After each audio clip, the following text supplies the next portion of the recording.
582 feet in centimeters. First of all, we need to know the value of 1 foot in centimeters.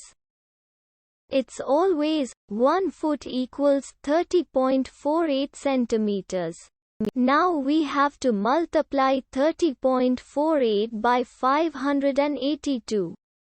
Therefore, 582 feet times 30.48 centimeters equals 17,739.36 centimeters.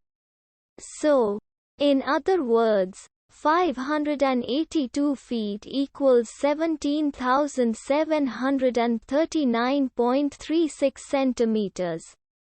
We hope you have enjoyed this video.